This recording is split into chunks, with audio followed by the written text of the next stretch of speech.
चंद्र विजय ने तो उसी दिन दीक्षा ले ली, लेकिन परिवार के सदस्य कहने लगे महाराज हम अभी नहीं मानेंगे आपकी बात, हम तो भगवान शंकर के पुजारी हैं, क्योंकि रावण राजा शंकर का पुजारी था तो जनता ने तो होना ही था, हम अभी नहीं मानेंगे आपकी बात को।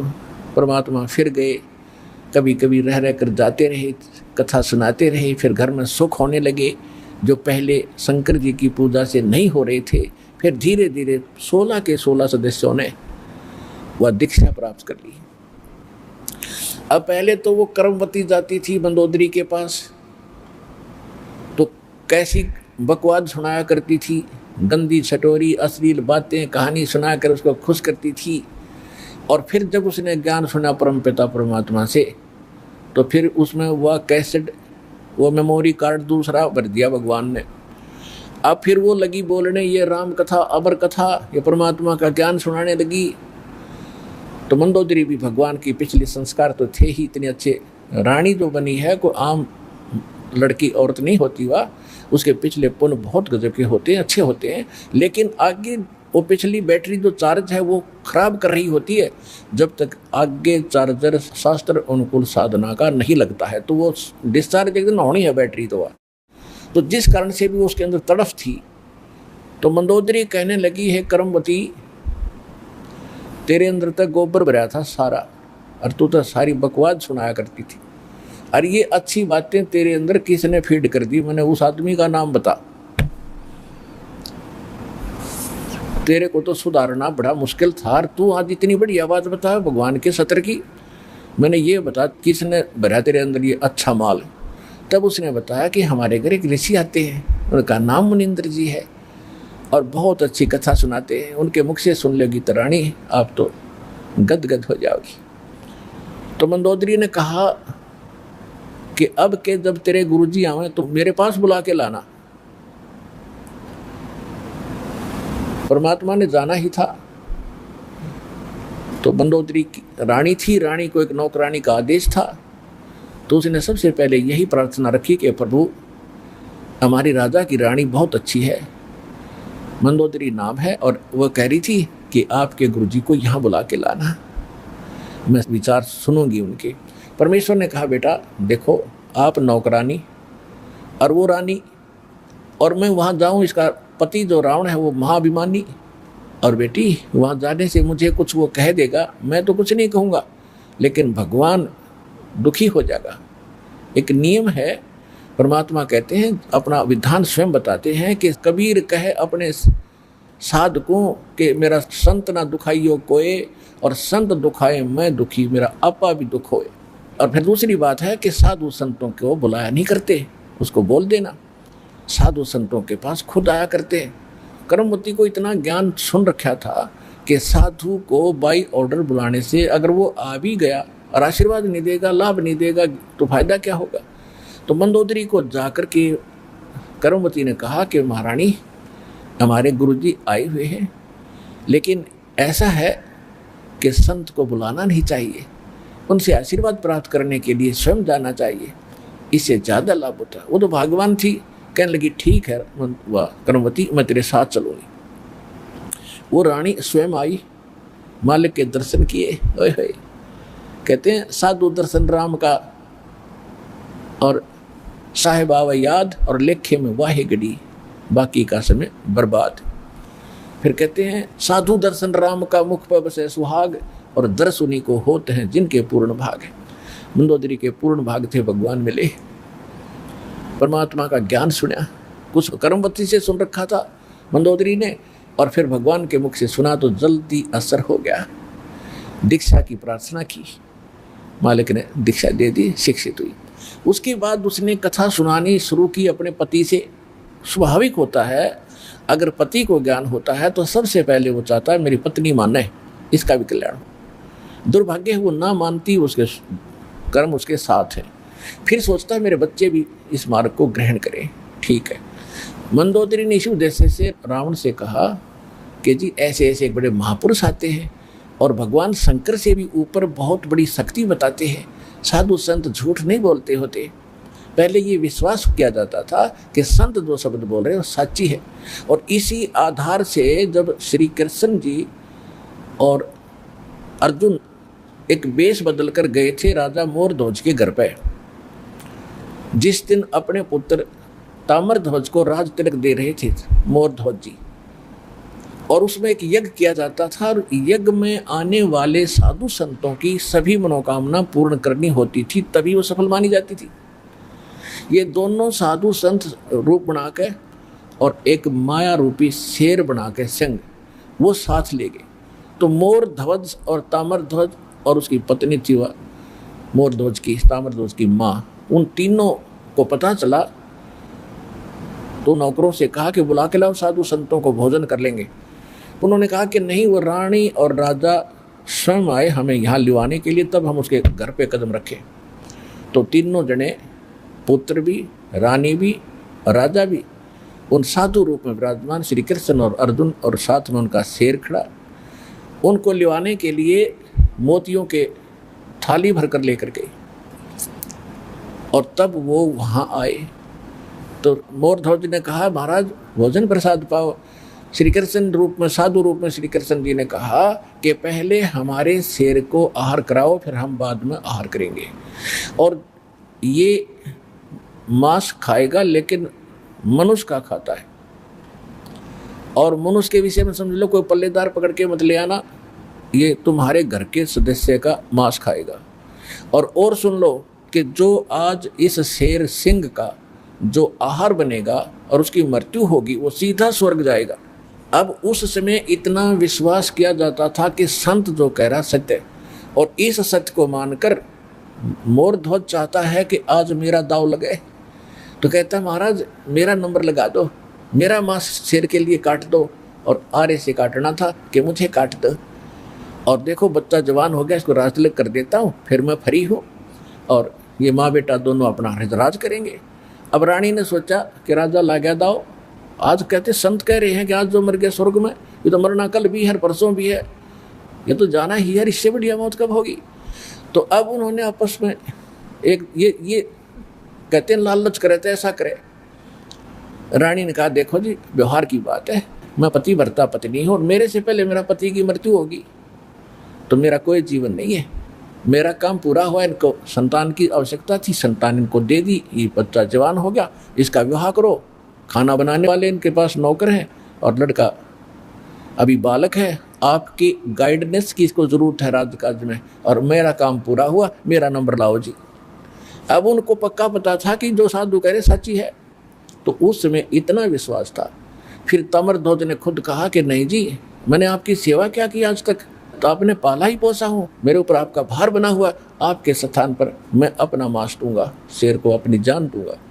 तो कहने का भाव ये है कि पुण्यात्माओं, साधु संतों के वचनों पर विश्वास किया जाता था। इसी आधार से परमात्मा ने जो मंदोदरी को कहा था कि तुम्हारे शंकर से ऊपर एक और परम शक्ति है, ये तो नाशवान है, इनके द्वारा दिया गया जो सुख है अक्षीणिक है, ये आपके प्रारब्ध के कर्म को नहीं काट सकते। मंदोदरी ने सारी सच्ची मानी, क्योंकि साधु कह रहे थे, दूसरी बात नहीं, फिर बात खत्म होगी। ये तो बात कोई बताने वाला मिलता ही नहीं था उस समय, तो ये सारे नकली थे, उनकी बातों को हम ऐसे ही दृढ़ता से मानते रहे। अब मंदोदरी ने फिर वो लंकापति रावण को सुनाना चाहा।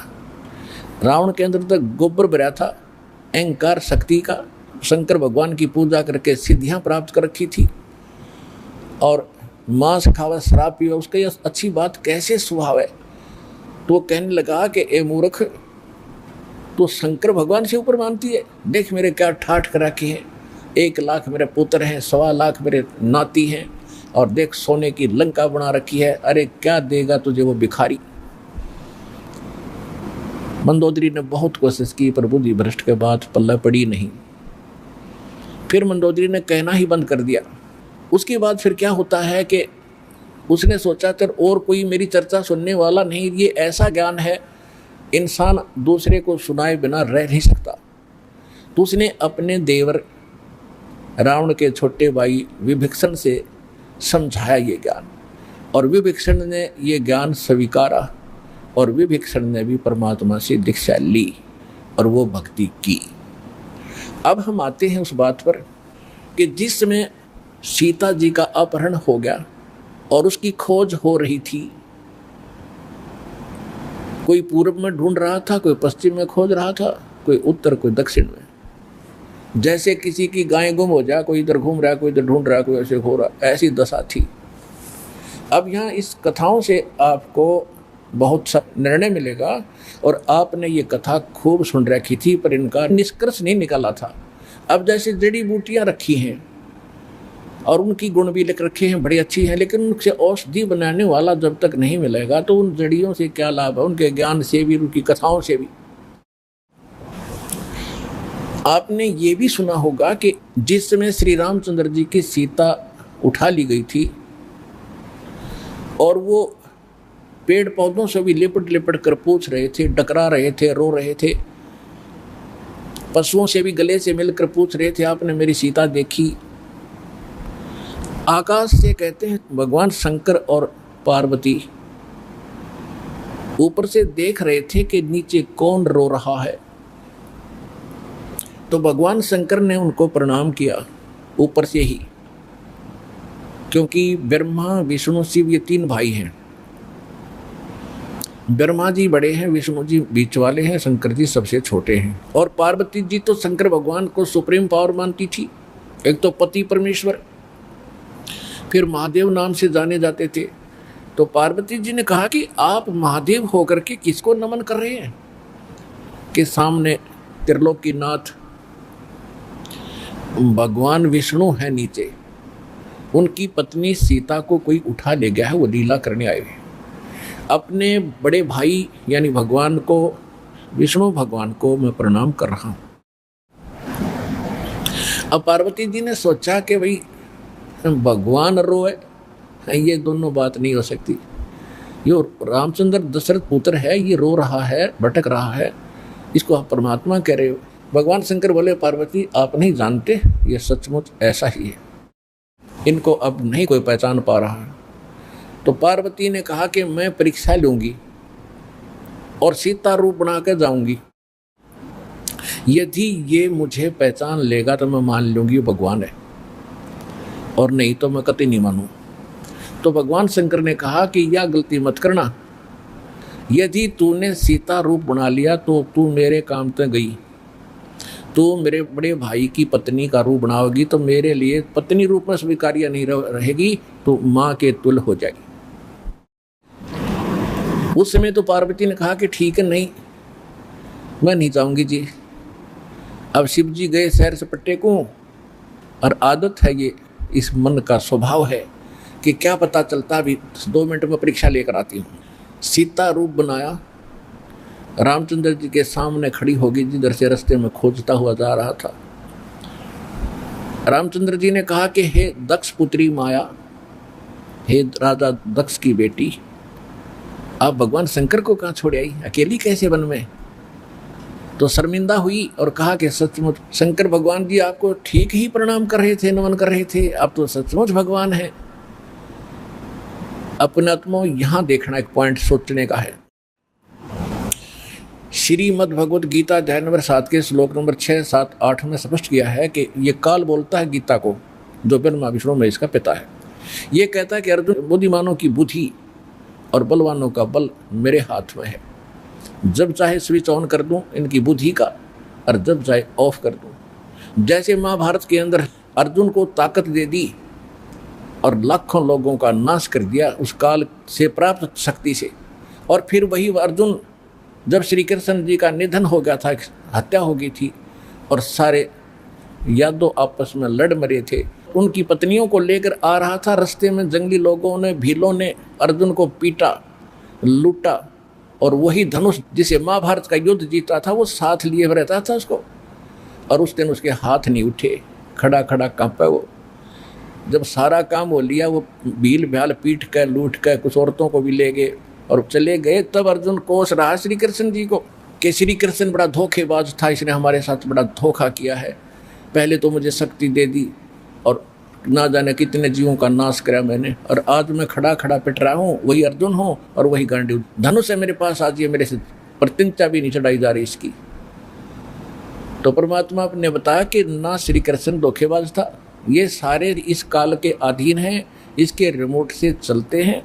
तो उसी ने काल ने जब विनाश कराना था महाभारत का, तो अर्जुन को ताकत दे दी और फिर वापस ले ली, उसने अपना काम करा दिया जो करना था नाश। अब अर्जुन की तय पिट्टो। इसी प्रकार ये कहता है बुद्धिमानों की बुद्धि मेरे पास है। अब जब श्री रामचंद्र जी की खुद पत्नी गुम थी, हाँ उसका तो पता नहीं उसने कौन उठा लेगा, ढूंढते फिर जैसे गायें गुम हो जाया करे। हर वह पार्वती पहचान ली, तू तो पार्वती है, सीता नहीं है। तो वहाँ उसकी ऑन कर दी और फिर ऑफ कर दी, ये खा धक्के। अब क्या होता है, अब हनुमान जी ने छलांग लगाई, एक सिद्धि है जो आकाश में उड़ जाने की प्राप्त हो जाती है। आकाश मार्ग से जाके वो लंका में प्रवेश हुआ हनुमान जी।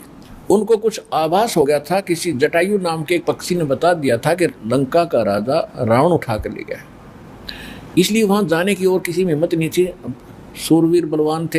हनुमान जी ने कहा कि मैं जाऊंगा तो कुछ ऐसी निशानी दो मुझे ताकि मुझे पहचान सके कि मैं ऐरा गहरा व्यक्ति नहीं हूं, मुझ पर विश्वास करे माता। तो कहते हैं रामचंद्र जी ने अपनी छाप दे दी अंगूठी निकाल के, उस पर नाम लिखा था उनका, और उसको सीता खूब पहचानती थी। उधर से सीता को घना दुखी कर ही रखा था, सता रखा था रावण ने, एक नौलखे बाग में छोड़ रखा था और उससे रोजाना यातना दिलाता था और अपनी पत्नी बनने की स्वीकृति वो उससे करवाना चाहता था, वो उसने स्वीकार नहीं की। और रावण को एक श्राप लगा हुआ था कि तू कभी किसी औरत के साथ बलात् नहीं कर सकेगा, स्वेच्छा से कोई संपर्क हो तो वो अलग बात है, लेकिन तू किसी का ऐसे जबरदस्ती नहीं कर पाएगा, नहीं तो गल जाएगा तू। इस डर से वो जबरदस्ती नहीं कर पा रहा था और उधर से उसको पीड़ित कर रहा था कि स्वयं यश कर दे, लेकिन वो सीता ने नहीं किया था। एक वृक्ष के नीचे बैठी थी और अपने कर्मों को कोस रही थी। छोटा सा रूप बनाकर एक बंदर का हनुमान जी उसी वृक्ष के ऊपर बैठ गए थे। यातना देने के लिए औरतें आई थी तो भी उसने देखा था। जब वो चली गई उसके बाद फिर हनुमान जी ने ऊपर से वह अंगूठी डाल दी। वो तो राजदूत बनकर गए थे। जब अंगूठी देखी सीता ने तो आपने कथाएं खूब सुन रखी हैं, ज़्यादा ना सुनाऊंगा।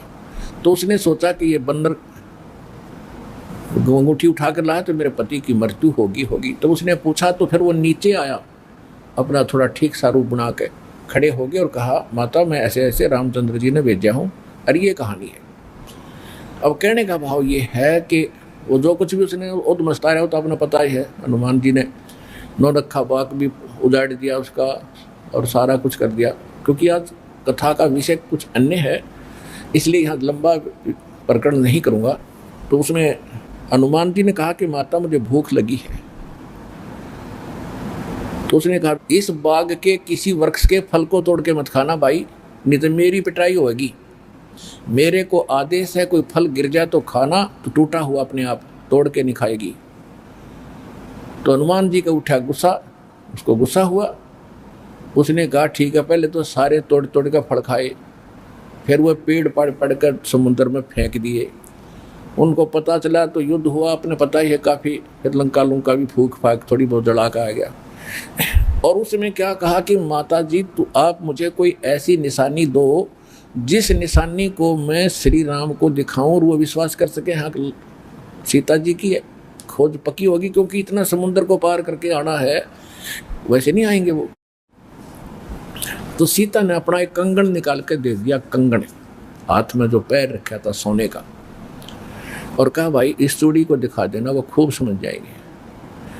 अब वो कंगन लेकर हनुमान जी ने फिर छलांग लगाई। उस दिन वो ऐसे स्थान पर आके उतरा जहां पर एक ऋषि की कुटिया थी। वो ऋषि कौन थे? मुनिंद्र ऋषि स्वयं परमेश्वर थे। वहां सुंदर बाग लगा हुआ था, कुछ क्षेत्र में एक सुंदर सरोवर भरा था जल का। तो सुबह सुबह का समय था। हनुमान जी ने सोचा कि बहुत मनोरम स्थान है और यहाँ कुछ स्नान करूँगा, सामने बाग सुंदर फलों से लदपद है, आहार करूँगा और फिर ऋषि जी भी साथ में है, इनके दर्शन करूँगा, पहले स्नान कर लेता हूँ। अब जो कंगन वो लाया था उसको रख दिया पत्थर पे और स्नान करने के लिए प्रवेश किया सरोवर में। अब उन्होंने जो ही स्नान करने की चेष्टा की, लेकिन एक दृष्टि थी ऐसी कंगन पे कि जय ये कंगन गुम हो गया, कोई जानवर पक्षी उठा ले गया तो मेरी सारी मेहनत व्यर्थ जाएगी, सब परिश्रम व्यर्थ होगा। इसलिए नहा रहा था पर नजर था जैसे सर्प का मणि के ऊपर रहती है ओस चाटते समय, तो इसी प्रकार नहा रहा था, दृष्टि कंगन पे। इतने में एक बंदर आया, दौड़ा दौड़ा और कंगन उठाकर भाग लिया। आगे आगे बंदर, पीछे पीछे हनुमान। उस ऋषि के आश्रम में बंदर प्रवेश कर गया। बाहर आंगन में एक घड़ा रखा था, अच्छा बड़ा घड़ा। बंदर दौड़ता दौड़ता घड़े में कंगन डालकर आगे भाग गया।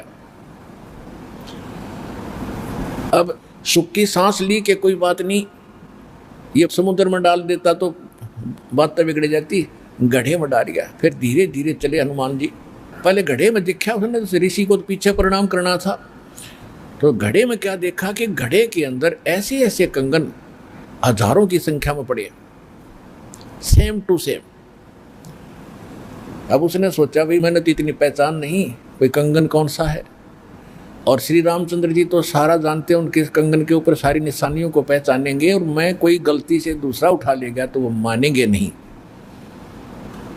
इसलिए वो ऋषि जी के चरणों में प्रणाम किया। परमात्मा ने मुनिंद्र रूप में बैठे थे, पूछा कि पहलवान कैसे आए। हनुमान जी ने कहा कि ऋषि जी आप कौन सी दुनिया में रहते हो। मुनिंद्र जी ने कहा क्या बात है, मैं तो इसी पृथ्वी धरातल पर ही तो रहता हूँ। क्या आपको नहीं पता आज श्री राम के ऊपर कैसी आपत्ति आई है, ऐसे ऐसे उसकी पत्नी गुम हो गई थी, माता की खोज करके मैं आया हूँ। तो परमात्मा ने पूछा कि भाई कौन से राम की बात कर रहा तू।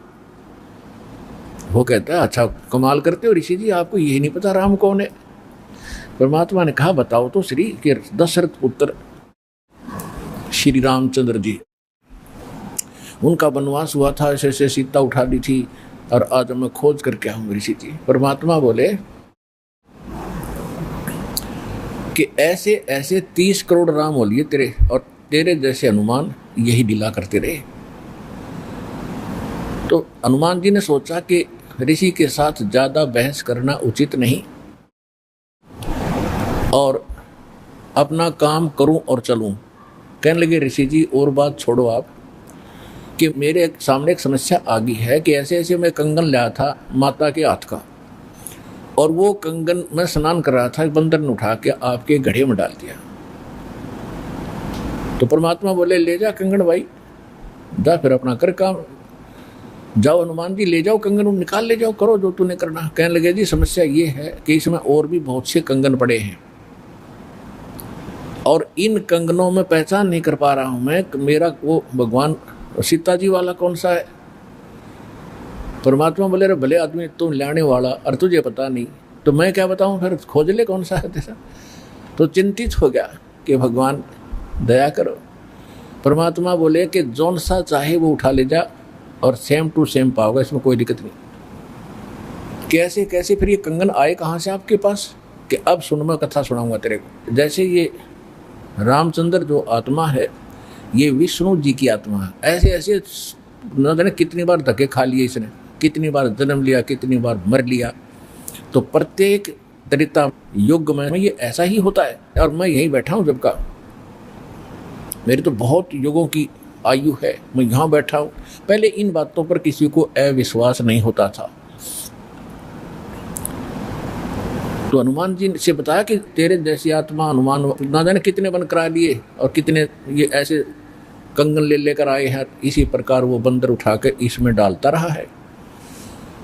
तो हनुमान जी ने पूछा कि हे ऋषिवर, मान लिया आपकी बात, जो कंगन लेकर हनुमान आता होगा तो वो कंगन तो लेकर भी जाता होगा, कहाँ लेकर जाता है, इस घड़े में मेरी आशीर्वाद से ऐसी पावर है कि डुप्लीकेट कॉपी तुरंत बना देता, एज इट इज 1 के 2 कर देता है। और नहीं विश्वास है तो ले ये कटोरा उठा के कोई दिया, ले इसमें डाल के देख ले। हनुमान जी ने कटोरी उठा कर उसमें डाली, तुरंत 2 होगी 1 जैसी। अब वो दोनों को देख रहा कि सचमुच ठीक है।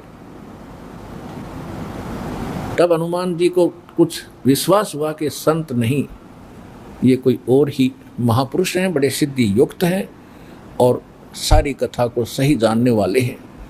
लेकिन कहा महाराज मैं आपकी बात से सहमत हूँ, होगा कोई और भगवान, पर अब मुझे समय नहीं आपकी सारी बात सुनने का, क्योंकि मैं परमार्थ के काम में लगा हूँ। परमात्मा बोले भाई ठीक है, ले जाए, कोई कंगन निकाल ले जाए बेटा, सारे एक जैसे मिलेंगे।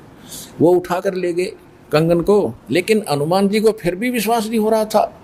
जब श्री रामचंद्र जी को दिखा दिया और रामचंद्र जी ने ओके कर दिया, जब हनुमान जी को संतोष हुआ कि 3100 की 100 सच बात हो, वो उधर से वो ऋषि की घटना भी नहीं भूल पा रहा था, उधर से फिर युद्ध भी शुरू होना था।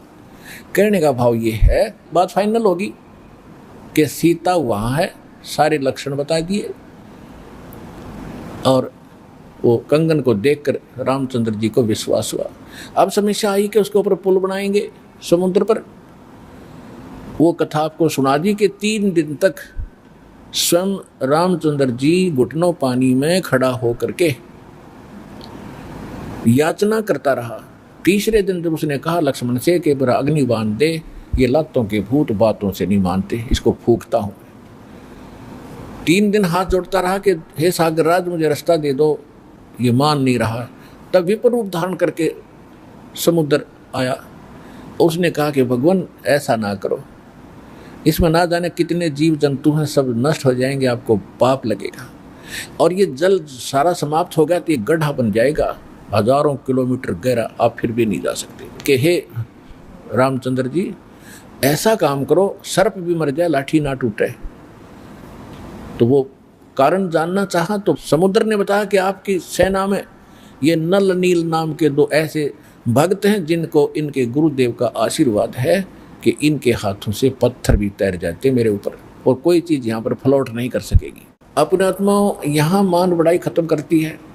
और जितने भी वहाँ आसपास ऋषि महर्षि भगत लोग थे, वो विष्णु पुजारी होते ही थे उस टाइम। तो सब ने पता चला कि विष्णु के अवतार श्री राम आए हैं, श्री राम की पत्नी उठा ली गई है, पता चल गया है वो रावण के यहाँ है, उसके ऊपर चढ़ाई करेंगे, लड़ाई करेंगे। वो मान नहीं रहा। तो नल और नील ये भगत सारे पहुँच गए सेना में, क्योंकि भगत तो हेल्प करें, दुखी ऐसा है कि, तो वो भी सेना में खड़ा पाया आगे दोनों। तो उनको बुलाया गया। रामचंद्र जी ने कहा भी नल नील कौन है, वो आगे आए। अब पुण्यात्माओं यहाँ मार खाता है इंसान, और परमात्मा इस प्रकार की जो हम गलतियां करते हैं, अपना भक्ति नाश करते हैं, उसके लिए सतर्क करते हैं। यहाँ पर क्या किया, नल और नील के मन में अभिमान आ गया, अहंकार आ गया कि आज हनुमान भी फेल, रामचंद्र भी फेल, क्योंकि पत्थर नहीं तर रहे, समुद्र पुल नहीं बन रहा। हमारे पास ऐसी शक्ति है कि पत्थर रखेंगे तैर जाएंगे, आज हमारी वाह वाह हो जाएगी। अंगद भी फेल, सुग्रीव भी फेल, जामवान भी फेल, ये फेल का चक्कर मारा जीव ने। तो उस दिन वो आए, ना मालिक याद किया। रामचंद्र जी ने पूछा कि तुम्हारे पास कोई ऐसी शक्ति है पत्थर तैर जाते? हाँ जी है, कि ट्राई करके दिखाओ। उठाया, पत्थर रखा, क्यों अभिमान था कि कर देंगे काम, वो डूब गया। दूसरा फिर रखा, वो भी डूब गया। तीसरा फिर रखा, वो भी डूब गया।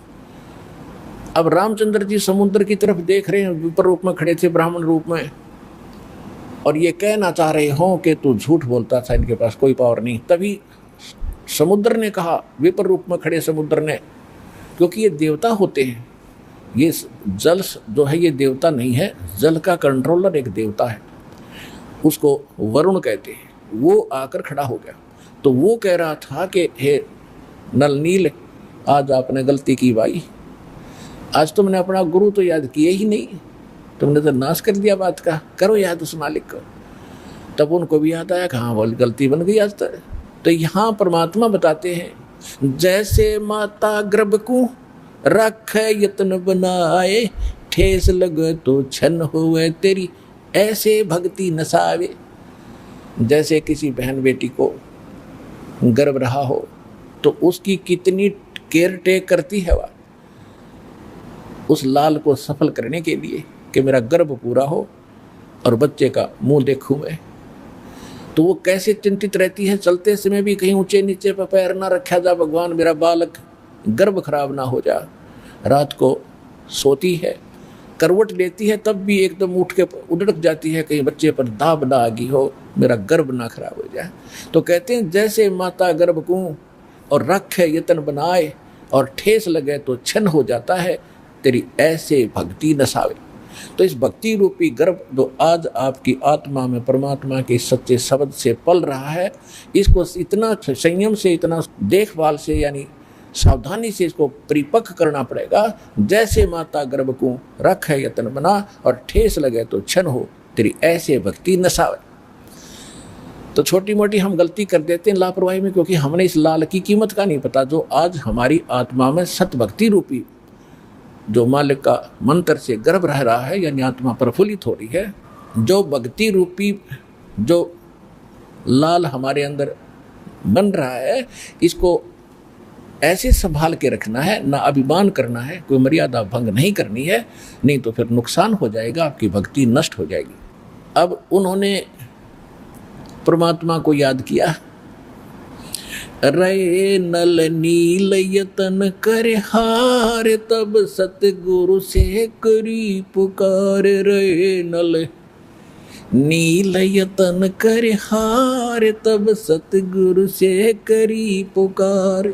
जा सतरे खोल की अपार सिंधु पे सिला तराने वाले। जा सतरे खोल की अपार सिंधु पे सिला तिराने वाले। धन धन सतगुरु सत कबीर भगत की पीड़ मिटाने वाले। धन धन सतगुरु सत कबीर भगत की वो पीड़ मिटाने वाले। नल नील ने जब याचना की हृदय से, ये भगवान गलती बन गई, आपके हाथ में इज्जत है हमारी, तो उसी समय परमात्मा वहां प्रकट हो गए। थोड़ी सी दूरी पर सबने देखा कि वो कौन आ रहा सामने। नल नील ने भी देखा, ये तो मेरे गुरुजी आगे हमारी पुकार सुन ली इन्होंने। जब मुनिंदर जी निकट आए, सभी ने दंडोत प्रणाम किया। श्री राम ने, हनुमान ने, सब ने। हनुमान जी ने देख लिया, बाबा जी तो वही है भाई, ये तो बिल्कुल सही, ये तो शक्तिशाली ऋषि हैं। लेकिन उस समय और वार्ता करने का समय नहीं था, जो समस्या थी वह उनके सामने अड़ी हुई थी। तब श्री रामचंद्र जी ने मुनिंद्र ऋषि से अर्ज की थी, भगवान आज हमारे सामने ये समस्या आई है। अभिमानी रावण हमारी याचना नहीं मान रहा है। हमने उसे खूब दूत भेजकर, अंगद को, हनुमान जी को, सबको भेजकर उससे प्रार्थना कर ली है, इसको लौटा दे मेरी पत्नी को। वो माना नहीं। अब नहीं माना तो हमने युद्ध करना पड़ेगा, और उसके लिए रास्ता चाहिए समुद्र पर। समुद्र रास्ता दे नहीं रहा। इसने विधि बताई कि आपके शिष्यों के पास यह शक्ति थी, मेरा दुर्भाग्य कि आज इनके हाथों में भी शक्ति नहीं रही। तो परमेश्वर ने कहा कि आज के बाद इनके हाथों में यह शक्ति रहेगी भी नहीं। इन्होंने बहुत बड़ी गलती की है, जो मैं रोज बताता हूँ कि अभिमान से भगवान कोसों दूर है। और इतने दिन के बाद इतना दुख था इनके ऊपर, इन्होंने फिर बकवास कर दी। अब इनके पास यह शक्ति नहीं रही। तो श्री रामचंद्र जी ने कहा कि हे ऋषिवर, मेरी समस्या का समाधान करो। जब आप अपने बच्चों को, अपने शिष्यों को आशीर्वाद दे सकते हो शिला तराने का, तो आप खुद भी कृपा बरस सकते हो, मेरे लिए लंका में जाने का रास्ता बना दो। तब परमेश्वर ने कहा ठीक है भाई, मेरा वचन है तेरे बाप तय। परमेश्वर ने कहा था कि तेरे बाप से मेरा वचन है कि तेरा पुल बनवाऊंगा। अब ये रामचंद्र जी का समझ में नहीं आएगी, मेरे बाप से और क्या वचन है, इनका क्या वायदा है। परमात्मा ने अपनी प्यारी आत्मा धर्मदास जी को बताया था कि जब मैं प्रथम सतयुग में सतलोक से यहाँ आ रहा था, तो बीच में इस काल की एक तपस्या है, वहाँ पर जीव दुखी किए जा रहे थे, और मैं जोग जीत रूप में अपने पुत्र के रूप में वेशभूषा में था। तो इसने पहले मेरे साथ कुछ बकवास करी थी, ज्योति निरंजन ने इसकी पार नहीं बसाई थी, तो मेरे चरणों में गिर गया था। और इसने मेरे से वचनबद्ध करवा कर कुछ प्रार्थना की थी कि कुछ और सुविधा मुझे देना। उनमें से एक तो ये थी कि मेरा पुत्र विष्णु श्री राम रूप में जाएगा, और ऐसे उसके प्रारब्ध में लिखा है कि उसकी पत्नी को रावण उठाएगा, समुद्र पर पुल नहीं बनेगा, आपके बगैर वहाँ कोई कृपा नहीं कर सकेगा, उसकी हेल्प नहीं कर सकेगा। तो परमात्मा ने स्वीकार किया था कि मैं ये काम भी करूँगा। फिर दूसरा व्रत क्या था कि वो फिर समुद्र के ऊपर उसने जो तीर त्यार दिखा के जबरदस्ती धमका के रास्ता लेना चाहा था, इसका प्रतिशोध समुद्र लेगा। वो क्या करेगा कि जब ये श्री कृष्ण रूप में जाएगा। और फिर ये क्या करेगा, बाद में मृत्यु के उपरांत एक राजा को दर्शन दे करके जगन्नाथ का मंदिर बनवाना चाहेगा अपनी महिमा बनाए रखने के लिए। तो उस पुरी के स्थान पर जो जगन्नाथ मंदिर बनवाओगा उसको समुद्र इस प्रतिशोध में नहीं बनने देगा कि इसने मेरी बेइज्जती की थी तीर दिखा के राम रूप में। इसका प्रतिशोध लेकर वो मंदिर ने बनने नहीं देगा, बार बार तोड़ेगा।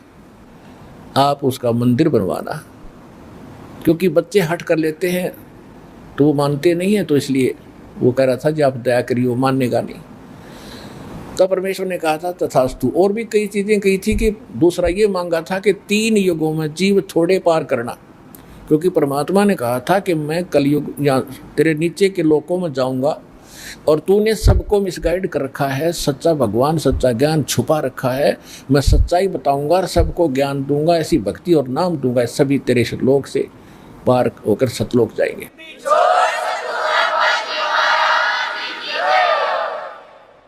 तो इस बात से वो बहुत दुखी हो गया कि तो मेरा नाश करेगा, मेरे बाग को उजाड़ेगा, क्योंकि काल ने हमारे को मिसगाइड करके, धोखा करके, मूर्ख बना के, विवश करके और इस कच्ची बेड़ियों से बांध रखा है। ये शरीर दे दिया, इसमें हाड़ चाम मांस सारा, थूक टट्टी पेशाब सारा भरा पड़ा है और हमने इतना प्यारा लगा है ये छूट नहीं जा। परमात्मा कहते इतना बढ़िया शरीर दूंगा, वहाँ जाकर ना नाड़ी होगी, ना नस होगी, ना कोई बीमारी, ना हारी, ना कोई बीपी हाई, ना लो होगा। तो वो हमने पता ही नहीं था कोई ऐसा भी स्थान है जहाँ ऐसा सुख है। तो परमात्मा ने कहा था तेने क्या हाल कर रखा उन बच्चों का सारा, कोई गधा बना दिया, कोई कुत्ता बना दिया, और जो मनुष्य वो कौन से सुखी हैं, उनको ऐसा ज्ञान दूंगा और ऐसा मंत्र दूंगा, वो यहाँ भी सुखी होंगे, मेरे साथ सतलोक जाएंगे। तो इस बात से वो दुखी हो गया था काल कि तो नाश करेगा मेरे बाग न उजाड़ेगा। भगवान का पता लग गया, सच्चे स्थान का पता लग गया तो यहाँ कौन रहेगा। तो तब उसने चरणों में गिर के रा करके कबीर भगवान से याचना की थी कि 3 युगों में जीव थोड़े ले जाना और चौथे युग में आप कितने ले जाना। और फिर ये पुल बनवाने का, जगन्नाथ के मंदिर को बनवाने का ये भी प्रॉमिस करवाया था। जब उसने सारा परमात्मा ने प्रतिज्ञा कर ली थी तो फिर ये खलनायक है, ये विलियन है, धोखेबाज और ठग है, इसने तुरंत अपना आंखें बदल ली और कहा जाओ जोग जीत संसारा, जीव न माने कहा तुम्हारा। कहते हैं 12 पंथ करूं मैं साजा, नाम तुम्हारा ले करूं आवाजा, और 12 पंथ नाम जो ले ही वो मेरे मुख में अंश मोही। और पहले अंश हमारे जाई और पीछे अंश तुम्हारे आई, और जाइयो जोग जीत संसारा। परमात्मा ने कहा था कि फिर मैं त्रेता युग में जाऊंगा, ठीक है भाई, चौथे युग में जाऊंगा कलयुग में, और फिर पार कर लूंगा। तूने गलती तो मेरे से करवा ही ली। वैसे मालिक ने गलती नहीं की, दाता को पता था कि सतयुग त्रेता द्वापर में ये दुखी नहीं होंगे, और जब तक जीव दुखी नहीं होगा इतना भगवान नहीं पहचान सकता। इसलिए दाता ने जानबूझकर उसको यश कर दी थी, और वो बन गया था सियाना, अपने आप में इंटेलिजेंट बन रहा था कि मैंने रोल मार ली भगवान की, हैं मैंने इनकी अकल मार ली, मालिक ने अकल मारी उसकी। अब वो क्या कह रहा था कि देख लेना कलयुग जब आएगा, पहले मैं अपने दूत भेज के ऐसा गलत प्रचार करवा दूंगा, ब्रह्मा विष्णु महेश तक सीमित कर दूंगा, कोई पत्थर, कोई पानी, कोई मंदिर, कोई मस्जिद, गुरुद्वारों में बांध दूंगा, और पहले अंश हमारे जाई पीछे अंश तुम्हारा आई, जाओ जोग जीत संसारा, जीवन मन फिर कहा तुम्हारा। कि पहले मेरे दूत जाएंगे और सारा उल्टा ज्ञान, उल्टा भगवान, उल्टा विधान सबको बता देंगे, गलत मंत्रों से रटा देंगे। ये राधा स्वामी पंथ, धन धन सतगुरु पंथ, निरंकारी पंथ, ये रासाराम जैसे ये सारे नकली पंथ काल के चलाए हुए। तो परमात्मा को पता था कि इसने कर लेते सारे जुगाड़ अपने, और जब मेरा दास जाएगा ऐसे समय में जब इनके परिपक्व हो चुके होंगे सारे पंथ, इन्हें जो कहना सुनना होगा वो सब कह चुके होंगे, जो ज्ञान देना होगा वो दे चुके होंगे, जो नाम देना होगा वो नाम दे चुके होंगे। और जब मेरा दास जाएगा वो प्रमाणित करके दिखाएगा कि सच्चाई ये है, झूठ ये है, तो 2 मिनट में मेरे बच्चे मुझे पहचानेंगे और मेरे पास आ जाएंगे।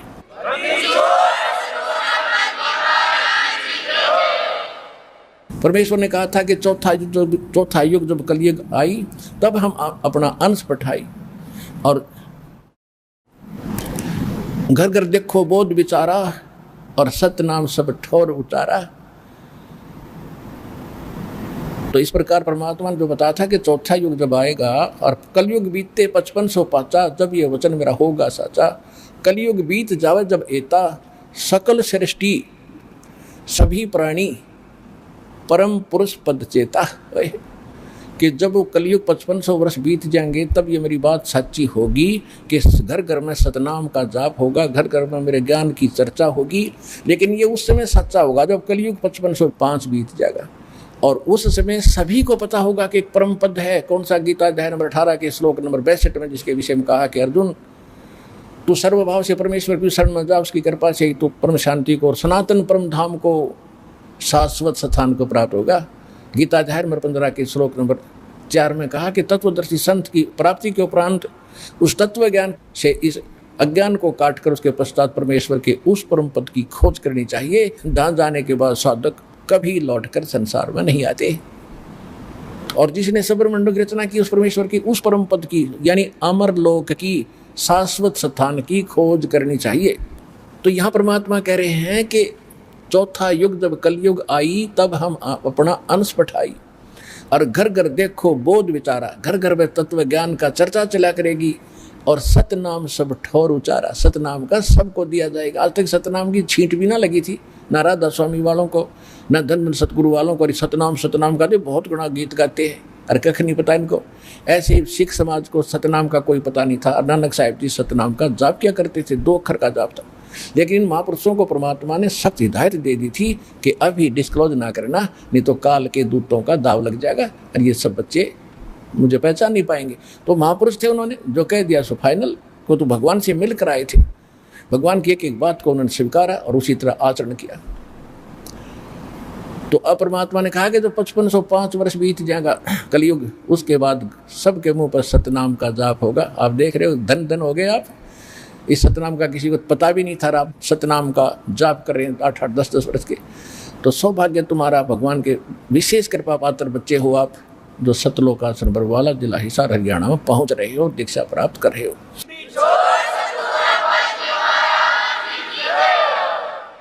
अब प्रसंग आया है कि परमेश्वर ने कहा था कि मैंने तेरे बाप से वचन कर रखा है, इसलिए मैंने आना पड़ा और ये पुल बनवाऊंगा मैं। अब रामचंद्र के बात समझ नहीं आ, मेरे पिता से कैसे वचन हुए होंगे। सोचा कभी बात होगी इनकी पिताजी के पास साधु संत आते ही रहे थे।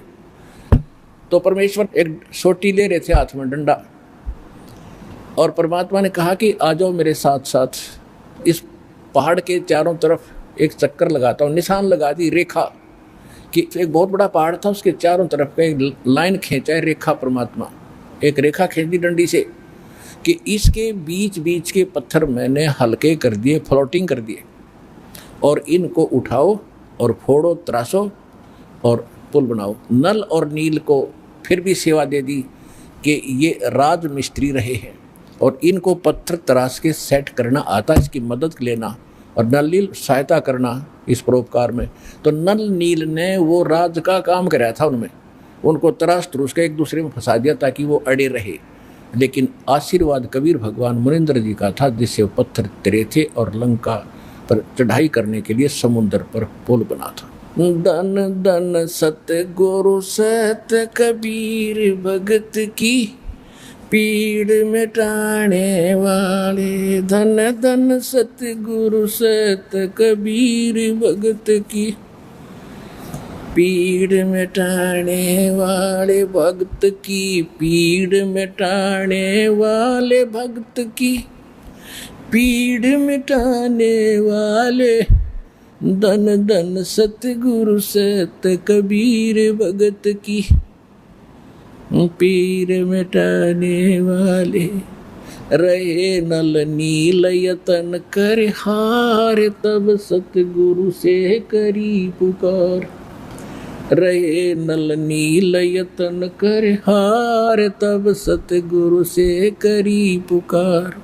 जा सत रेखा लिखी अपार सिंधु पे, शिला तिराने वाले। जा सत रेखा लिखी अपार सिंधु पे, शिला तिराने वाले। धन धन सतगुरु सत कबीर भगत की पीर मिटाने वाले।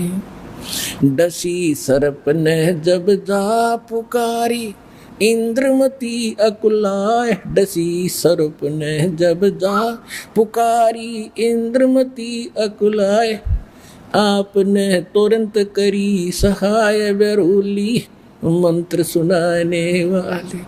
आपने तुरंत करी सहाय बेरूली मंत्र सुनाने वाले। धन धन सतगुरु सत कबीर भगत की पीड़ मिटाने वाले। दामोदर सेठ के होते अकाज अर्ज करी डूबता देखे जहाज। दामोदर सेठ के होते अकाज अर्ज करी डूबता देखे जहाज। लाज मेरी रखियो ग्रीब नवाज सिंधु से पार लंगाने वाले। लाज मेरी रखियो ग्रीब नवाज समुद्र से पार लंगाने वाले। धन धन सतगुरु सत कबीर भगत की पीड़ मिटाने वाले। कह कर जोड़ दीन धर्मदास दरस दे पूर्ण करियो आस। कह कर जोड़ दीन धर्मदास दरस दे पूर्ण करियो आस। मेटियो जन्म मरण की तरास सत्य पद प्राप्त कराने वाले। मेटियो जन्म मरण की तरास सत्य पद प्राप्त कराने वाले। धन धन सतगुरु सत कबीर भगत की पीड़ मिटाने वाले। भगत की पीड़ मिटाने वाले भगत की पीड़ मिटाने वाले। धन धन सतगुरु सत कबीर भगत की पीड़ मिटाने वाले। अपनात्माओं, धर्मदास जी को जब ज्ञान हुआ, भगवान ने सारी कथा बताई, बेटा मैं ऐसे ऐसे चारों युगों में आया हूँ। तो इसमें बता रहा है कि हे मालिक, आप तो सबके दुख दूर करते हो। रे नल नील यतन कर हार तब सतगुरु से करी पुकार। जा सतरे खा लखी अपार सिंधु पे सिला तिराने वाले। जब धर्मदास जी काल प्रभावित ज़्यादा था, धार्मिक आत्मा अवश्य थी, और धार्मिक आत्मा में एक लचीलापन घना होता है। एक आदमी कहता है ऐसा नहीं ऐसा होगा, तो सोच लेता है शायद ऐसा ही होगा, लेकिन तब जब तक हम दृढ़ नहीं होते मोक्ष प्राप्ति नहीं होती। तो उसको दृढ़ करने के लिए जैसे धर्मदास जी बीच बीच में कुछ ऐसी ऊटपटांग बातें कर देते थे तो परमात्मा अंतर्ध्यान हो जाते थे। उसको फिर तड़फ जागती थी, फिर रोता था बुरी तरह, फिर वो कथा सुना रहे, फिर रो रहे हैं, रोते हुए पुकार रहे हैं। तो जब कह रहे हैं धन धन सतगुरु सत कबीर भगत की पीड़ मिटाने वाले, फिर क्या बताते हैं कि आपने नल नील जब हार लिए थे, थक लिए थे यत्न कर करके, उन पर नहीं कुछ हुआ था, तब आपने सतरेखा लिखी अपार। भगवान ने बताई वो मैंने ऐसे किया था, वह मानी साची। फिर कहते इंद्रमती द्वापर युग में एक रानी थी, सर्प ने डस लिया था, वह विश्वास नहीं कर पा रही थी, मालिक करुणा में नाम से आ रहे थे, उसको भी आपने जीवित किया और पार किया। और फिर एक दामोदर नाम का सेठ था, व्यापार करता था जहाज़ों से, भगवान का नाम लिया, उसके बाद उस पर आपत्ति आई, जहाज डूबने लगा, उसने हृदय से पुकारा मालिक को, कबीर साहब ने उसका जहाज नौका ने ऊपर कर दिया, डूबने वाला था। तो कहते हैं दामोदर सेठ के हों थे काज अर्ज करी थी आपसे जब डूबता देख जहाज। ऐसे क्या कहा था दामोदर ने कि लाज मेरी रखियो गरीब नवाज, फिर समुद्र से पार लंघाने वाले, जहाज को पार कर दिया, डूबने नहीं दिया।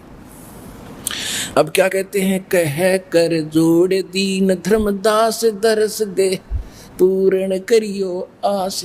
जो भगवान अंतर्ध्यान हो गए थे, रो रहा था कि मेरे ऊपर ये बड़ी आपत्ति आ गई, आपका अभाव मुझसे सहन नहीं हो रहा है मालिक। कह कर जोड़ दीन धर्मदास दरस दे पूर्ण करियो आस। मेटियो जन्म मरण की तरास सत्य पद प्राप्त कराने वाले। सत्य पद, वो परम पद, वो सतलोक, आपके अतिरिक्त इस सृष्टि में कोई दूसरा मुझे वो प्राप्त नहीं करा सकता। मुझे फिर दर्शन दो मालिक, मेरे से गलती हुई। अब जो प्रसंग चल रहा है, त्रेता युग में दाता ने कैसी लीला की। अब क्या होता है देखो पुण्यात्माओं, हम परमार्थी भी हैं, क्योंकि भगत का स्वभाव होता है कि वो परमार्थ पर ज़्यादा रुचि रखता है, लेकिन परमार्थ के साथ साथ स्वार्थ भी होना चाहिए थोड़ा सा। वो स्वार्थ कौन सा? अपने कल्याण का, आत्म कल्याण का स्वार्थ भी चाहिए। अब हनुमान जी ने जब तो ताकत थी, पहलवान था, धार्मिक था, रामचंद्र जी की जल्दी लग रही थी, जब ऋषि रूप में परमात्मा इत्फाक वहाँ मिले और सारी लीला देख ली, और फिर ये भी देख लिया कि उसी ऋषि ने आकर समुद्र पर पत्थर तेरे आए, और फिर भी बुद्धि बना है क्योंकि रामचंद्र जी का साथ लग रहा था।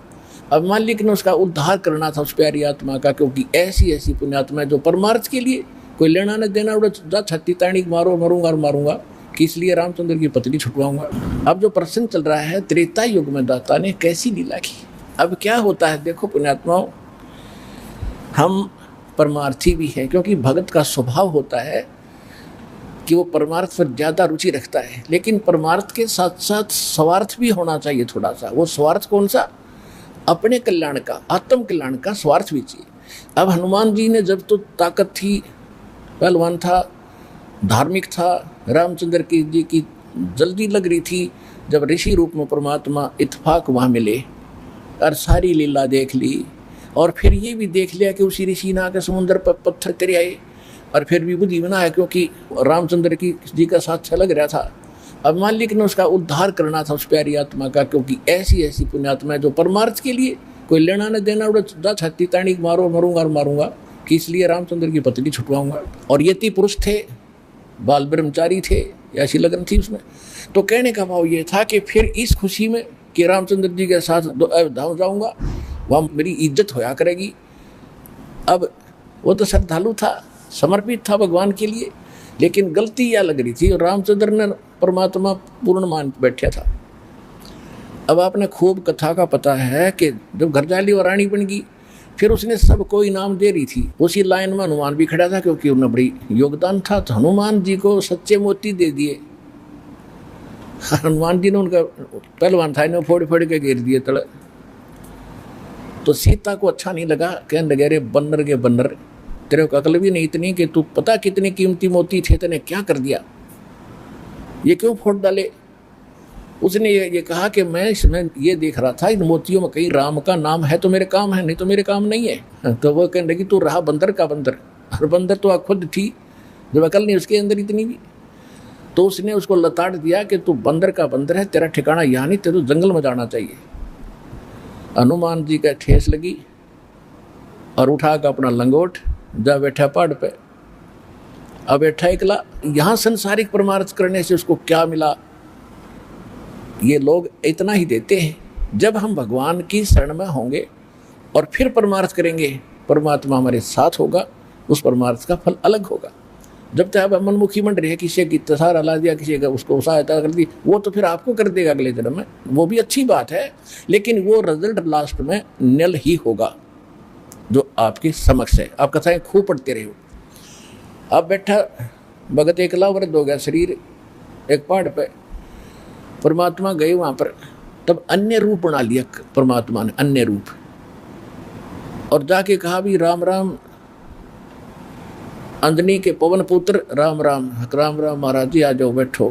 बैठ लिया। भाई कैसे हो, कौन है, क्या नाम है, तूने बता भाई, मेरा नाम तो कोई है नहीं, मैं तो ऐसे भटक रहा हूँ और परमात्मा की खोज में लगा हुआ हूँ, ऐसे ऐसे मुझे, आप भगत आदमी हो, आपसे दो चर्चा करने यहाँ बैठ जाता हूँ, थोड़ी देर राम नाम की चर्चा कर लूँ। करो करो। कल हनुमान जी ने गुण गाए कि 3 लोग के भगवान आ रहे, दशरथ के पुत्र घर में रामचंद्र नाम उनका। परमात्मा बोले फिर भगवान ने आप क्यों छोड़ आए, वैसा बढ़िया राम था तेरा, तो भगवान के लिए तो भटक रहा है, भगवान ने छोड़ा अयोध्या में, तो बैठा पहाड़ पे, फिर यह कौन सी समझदारी तेरी। अब हनुमान जी ने सोचा भाई बात तो बाबा जी ने काटेगी कही। कहने लगा भाई जिसको भगवान मान बैठे राम नहीं है, ये तो नाम रामचंद्र है इसका, राम तो कोई और है जो सुप्रीम पावर है, उसका भेद मेरे पास है, इस राम तो पता नहीं कितने मर लिए। तब उसने कहा कि ये बात है बाबा जी, और क्या था मुझे ऋषि जी वहाँ पर। तब परमात्मा ने वो रूप बनाया कि भाई मैं हूँ वही, तेरे लिए भटक रहा हूँ प्यारी आत्मा। चरणों में शीश रख दिया हनुमान जी ने कि महाराज जी मुझे ज्ञान बता दो। परमात्मा बोले अब थक लिया तू संसार से, देख लिया तेने क्या उपकार किया, तुझे क्या मिला वहाँ से, और उनको क्या मिलेगा वो फिर बता दूंगा, अब तेरे जचे को नहीं।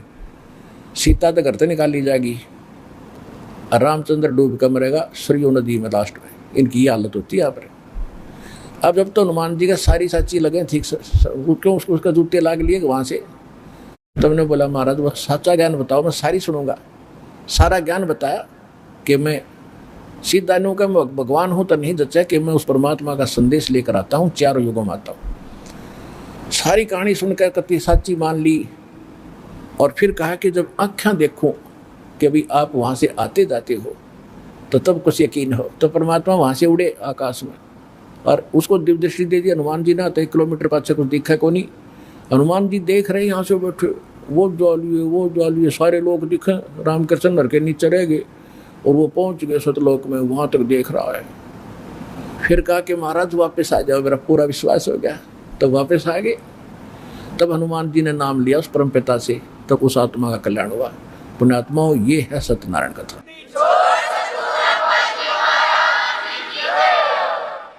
अब आपको कुछ श्रद्धालुओं के अनुभव सुनाएंगे, ध्यान से सुनना। इतनी दूर से आते हो पुण्यात्मा, और आज तो परमात्मा ने दया बख्श रखी है, खचाखच भरा है। ये 12 एकड़ जमीन में कति पूरा छाप रखे हैं बच्चों ने, और आज की तो पैर टेकने स्थान नहीं है। ये परमात्मा के सच्चे ज्ञान की और उस वचन की मेहरबानी है। तो उसने कहा था कलयुग में पूरा संसार मुझे मानेगा, पूरा विश्व मुझे जानेगा, पूरा विश्व मेरी भक्ति करेगा, और पूरे विश्व में एक ही ज्ञान, एक ही भगवान होगा, और सतयुग जैसा माहौल होगा।